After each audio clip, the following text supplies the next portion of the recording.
শ্রী শ্রী রামকৃষ্ণ কথামৃত তব কথামৃতম তপ্ত জীবনং কবিভীর্দং কলস্মাপহম শ্রবণমঙ্গলং শ্রীমদাততং ভুবি গৃণন্তি যে হৃদা জনা। কেশবের সহিত কথা, মহাকালী ও সৃষ্টি প্রকরণ। শ্রীরামকৃষ্ণ সহাস্যে তিনি নানাভাবে লীলা করছেন। তিনি মহাকালী, নিত্যকালী, শ্মশানকালী, রক্ষাকালী, শ্যামাকালী। মহাকালী নিত্যকালীর কথা তন্ত্রে আছে। যখন সৃষ্টি হয় নাই, চন্দ্র, সূর্য, গ্রহ, পৃথিবী ছিল না, নিবিড় আধার, তখন কেবল মা নিরাকারা মহাকালী মহাকালের সঙ্গে বিরাজ করছিলেন। শ্যামাকালী অনেকটা কোমল ভাব, বরাভয় দায়িনী। গৃহস্থ বাড়িতে তারই পূজা হয়। যখন মহামারী, দুর্ভিক্ষ, ভূমিকম্প, অনাবৃষ্টি, অতিবৃষ্টি হয়, রক্ষাকালীর পুজো করতে হয়। শ্মশানকালীর সংহার মূর্তি। সব শিবা, ডাকিনী, যোগিনীর মধ্যে শ্মশানের ওপর থাকেন। রুধির ধারা, গলায় মুন্ডমালা, কোটিতে নরহস্তের কোমরবন্ধ। তখন জগৎ নাশ হয়, মহাপ্রলয় হয়। তখন মা সৃষ্টির বীজ সকল কুড়িয়ে রাখেন। গিন্নির কাছে যেমন একটা নেতা কাঁথার হাঁড়ি থাকে, আর সেই হাঁড়িতে গিন্নি 5 রকম জিনিস তুলে রাখে।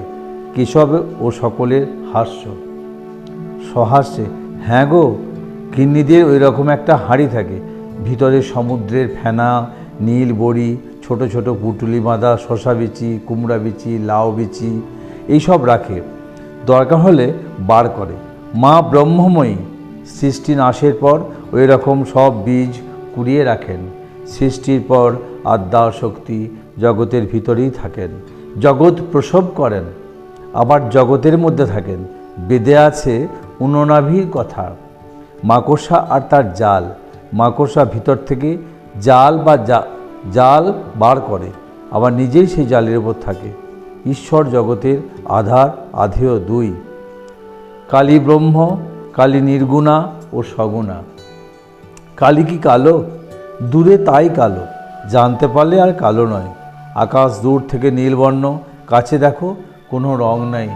সমুদ্রের জল দূর থেকে নীল, কাছে গিয়ে হাতে তুলে দেখো কোনো রং নাই। এই কথা বলিয়া প্রেমনমত্ত হইয়া শ্রীরামকৃষ্ণ গান ধরিলেন। মা কি আমার কালো রে, মা কি আমার কালো, কালো রূপে দিগম্বরী, কালো রূপে দিগম্বরী, হৃদি পদ্ম করে আলো রে, মা কি আমার কালো। জয় ঠাকুর, জয় ঠাকুর, জয় ঠাকুর। ওম স্থাপকায় চ ধর্মস্য সর্বধর্মস্বরূপিণে অবতার বরিষ্ঠায় রামকৃষ্ণায় তে নমো। জননীং শারদাং দেবীং রামকৃষ্ণং জগদ্গুরুং পাদপদ্মে তস্মৃত্যা প্রণমামি মুহুর্মুহুঃ। জয় ঠাকুর, জয় ঠাকুর, জয় ঠাকুর, জয় স্বামীজি, জয় স্বামীজি, জয় স্বামীজি।